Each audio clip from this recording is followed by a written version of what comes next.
It's a very open-ended and wide question, but I think governance is something which helps the society to come to a stability, maintain that stability, and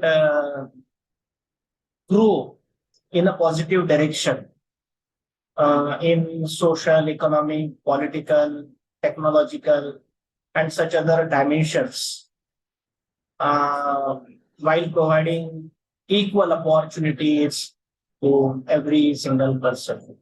So that is a broader idea of what governance should aim for.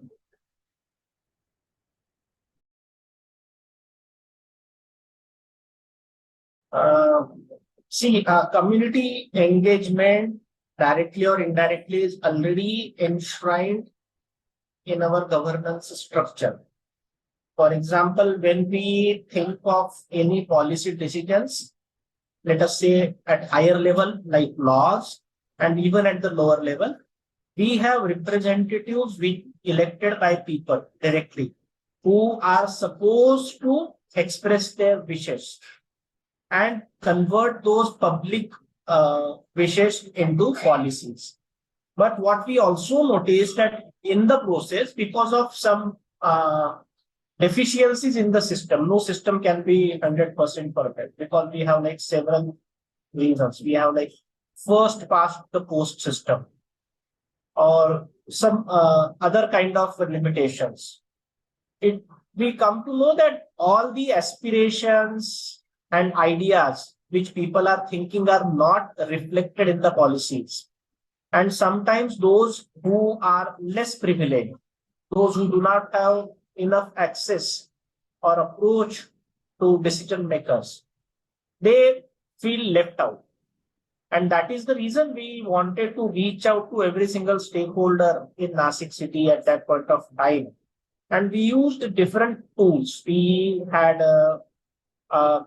morning walks. We had a special website up and going, which was recording stuff. Then we had several events where we discussed various ideas and took their feedback. And feedback was taken in like qualitative and quantitative, both the types of manner, so that we could make appropriate analysis out of it.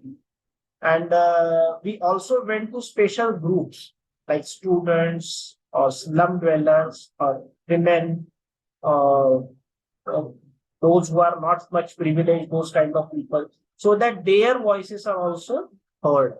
And that's how we got a kind of 360-degree view of what the society as a whole actually is expecting and wants to go forward in which direction. Except a fraction of data which government has, it's pertaining to national security and law and order, etc.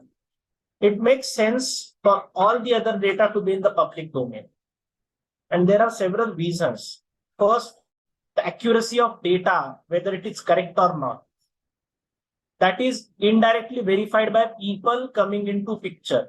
So I remember in Nasik, we used to have this concept of putting out details, financial, technical, and the photographs of every work done in the public domain in the form of know our works module. And then that kind of created a indirect social pressure on the system also to keep that data accurate and do the work also in an appropriate manner. And then that data, every data has some insights coming out of it. And you never know from which part of the society it will come out. We have our data, policymakers, and we think we are thinking in the best possible way and take suitable decisions. But sometimes some random dude on the street, he may have better ideas. If we put all this data in the public domain, we open the thinking channels and get more and more ideas. Now, coming to the systematic system thinking issue, a single issue of a pothole is not only of a pothole or a road, it has like several dimensions. It's not only an engineering problem or civil engineering problem. Like you have to see how the neighboring traffic flow is, then whether neighboring structures are of what kind of traffic is moving it. So if there is some let us say I also worked in a rural area, and there is a lot of economy around sand mining or some such heavy traffic movement, which so the usual engineering solutions won't work there. And any system, let us say recent COVID, which we all faced, you have to have a multi-pronged approach. Or a Kumbh Mela, which we organized in Nasik in 2015. You have to have all these uh, dimensions to be thought into in depth and then take care of it. So when we say that we want to take care of a crowd control scenario in Kumbh Mela, and therefore we want to have a sadhu gram. So there are so many tangible and intangible issues, like what are the cultural and religious angles pertaining to sadhus. This is nothing to do with engineering. Though we are only into a proper engineering project, but it has a lot of cultural and some other dimensions which we have to think. And therefore, that holistic thinking has to come. It is possible only if you have that 360-degree view, which is very difficult for one person to have and even one institution to have. And that is why we have to have this arrangement where everybody sits together across the table, tries, creates as many channels as possible so that information and views flow to you, and which helps in final decision making in a very holistic and a systemic manner.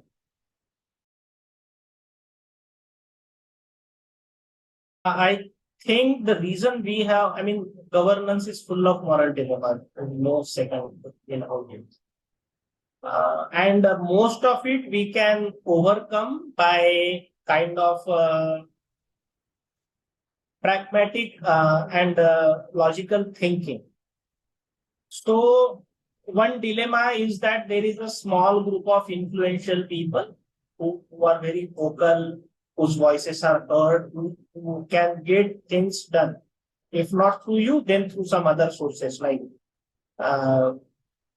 and then there is a larger group who doesn't have voice. So, and their voice never comes up. So that view never comes out in public. So that dilemma, you have to ensure that the larger view, the views of a larger percentage of population also comes up. It is balanced and it is actually taken into consideration while doing. I think this is an easier dilemma to solve. Because ultimately you say that, okay, I am accountable to every single citizen of this country and I want to give equal. I think it's an easier dilemma to solve. It has some negative effects at times in the governance because the powerful group sometimes feels alienated and they go against you. The more difficult part, which I don't have an easy answer, is the limited resources and a lot of expectations. How do you manage those? So I'll give you an example of I was managing the health insurance scheme of India. So we have like let us say 1,000 cases requiring a simple treatment of which costs a minimum. Let us say 1,000 cases of anemia. Anemia is not, it's a very serious disease, but it doesn't lead immediately to death. So we have 1,000 cases of anemia. And on the other hand, we have one case of, let us say, aggressive blood cancer, some leukemia or something like that. And this requires 100 rupees each to treat. And here is one case which itself requires 1 lakh rupees to treat. So what is the decision you want to take? You want to spend that limited amount here or here? I think these are the more difficult ethical and moral dilemmas for which there are no easy answer. And then there are several theories which we work upon, utility of money, which we try to found.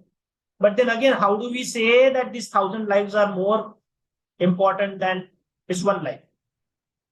There are lots of gray areas. There are no easy answers. I think every time the only possible thing that we have to do is to take as much of information possible within a limited period of time, prioritize your requirements, and then go ahead with the decision and expenditure and implementation. And at the end, you always fulfill some aspirations and leave some other aspirations unfulfilled. And I think this dilemma is going to remain there, even if it is also there in the developed countries also. So I don't think it's going to end ever. And this is a very tricky area, which most of us find very difficult to attain.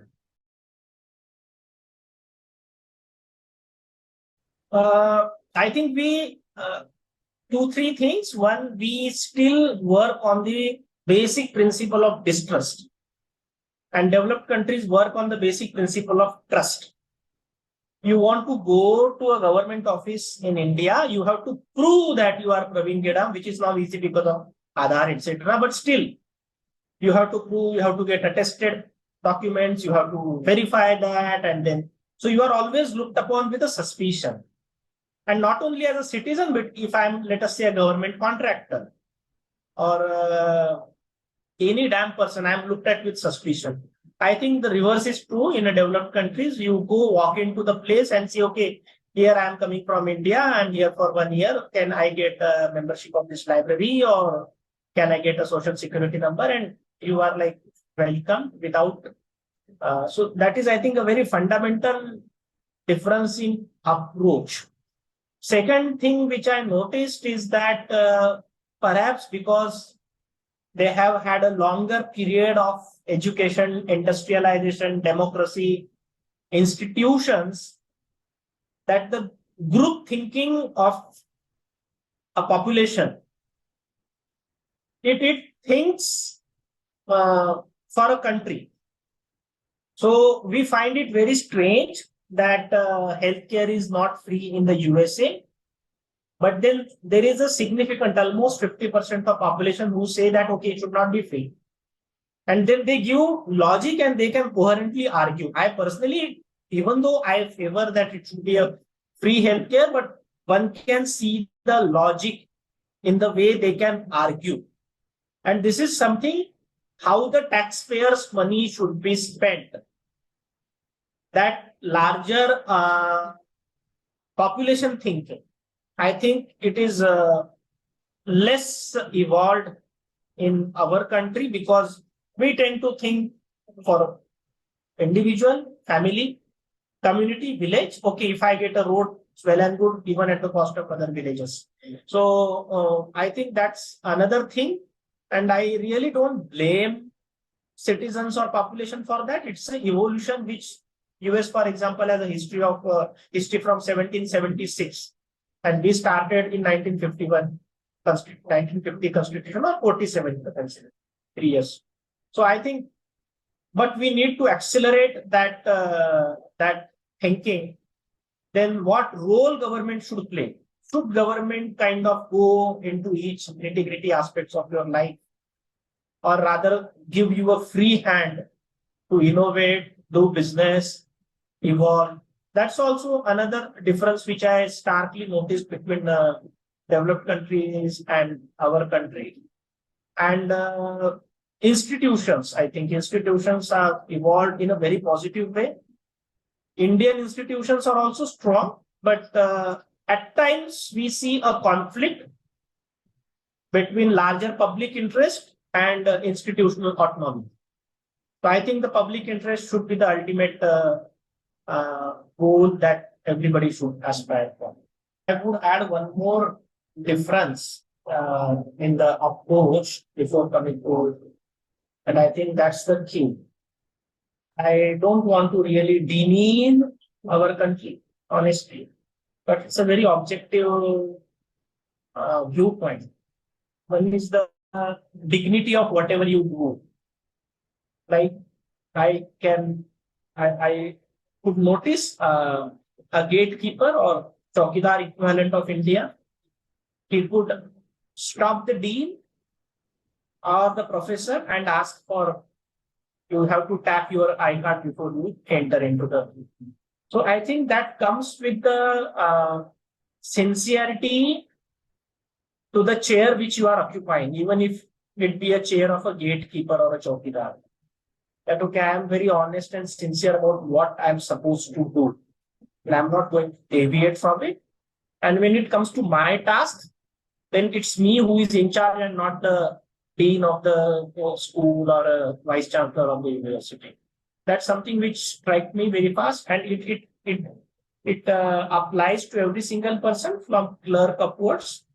So I didn't see much of the thing that okay, I'm very high in the hierarchy. I'm a district collector equivalent in USA, and okay, iska ye kar डालो because he's somebody who is junior to me. I cannot have that kind of influence because everybody is very appeared at least that he's buck stops at him and he is in total control of what he's supposed to do.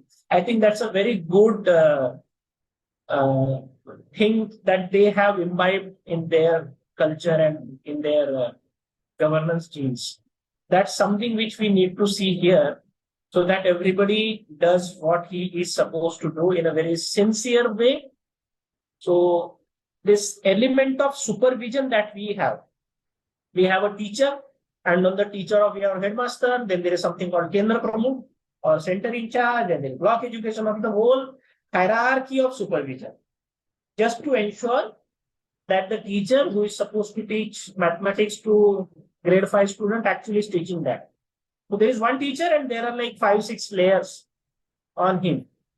And this is required because we feel that he is not teaching, and at times, in few cases, it is true also. Now, what I noticed, like not in my school, but for example, my son was going in the local school. I never felt that teacher needs to be supervised in that culture in the US because she or he was like, it was coming from inside. Okay, I am here to take care of these 30 people so that they develop as a better citizens, more skilled individuals. That's something which is very, very important when we think of developing India from this level to this level. So your answer to your question, what should be done is, I think this comes first. And also, of course, other issue which I said, that the element of trust should be there. And we fortunately are moving in that direction. If you remember, around 5 or 10 years ago, this requirement of get your document attested from some gazetted officer, and then you run from a village to a taluka place and wait the whole day to see that gazetted officer who may or may not end up signing that document. That requirement was waived off. And digital technologies, which I see are much more user friendly, convenient, population facing in India compared to any other country that I have visited. That also helped a lot. So you can just use your biometrics or mobile OTP to verify your identity and move. I think that has something which has been a really a game changer. Till the trust develops, we have this alternative system. And ultimately, see, we are like 1/6, 18% of the world. We cannot say that, okay, governing India, such a dense, diverse, heterogeneous country with limited resources, recent independence after a lot of colonial boot, and new evolving institutions, and very, very vibrant politics. You really can't compare with a 3 times bigger country geographically with 4 times less population with 250 years of evolution and all the super strength that they have. It's an unfair comparison. The only thing that we need to ensure is that we have to kind of accelerate this development. We cannot say that, okay, US took 250 years, UK took like since Magna Carta, they took 7 centuries or whatever. So we don't have that luxury. Because if we want to like rise fast, and I'm very, very hopeful and positive to move in that direction.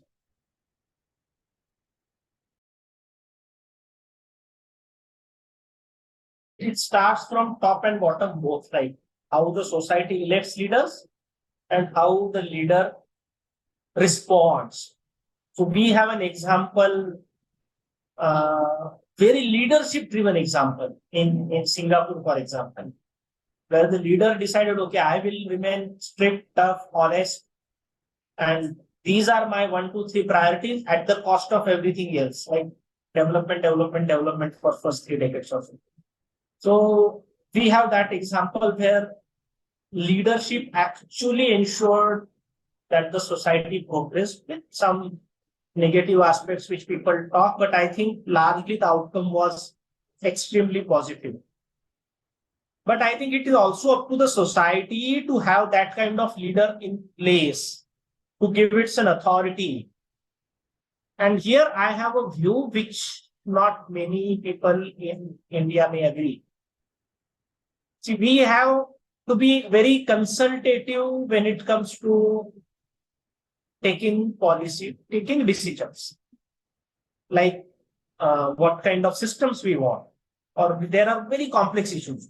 What kind of affirmative action we want in our country? What kind of whether we want highway or we want to keep that patch of forest. So these are very difficult issues. I think we should be very consultative. But once after the consultation that decision is taken, then we should be, what should I say, kind of ruthless in implementation. We should not be consultative in implementation. Right? So I think we end up mixing these 2 points in Indian system. We continue to remain consultative in implementation. And I think that's where the speed slows down.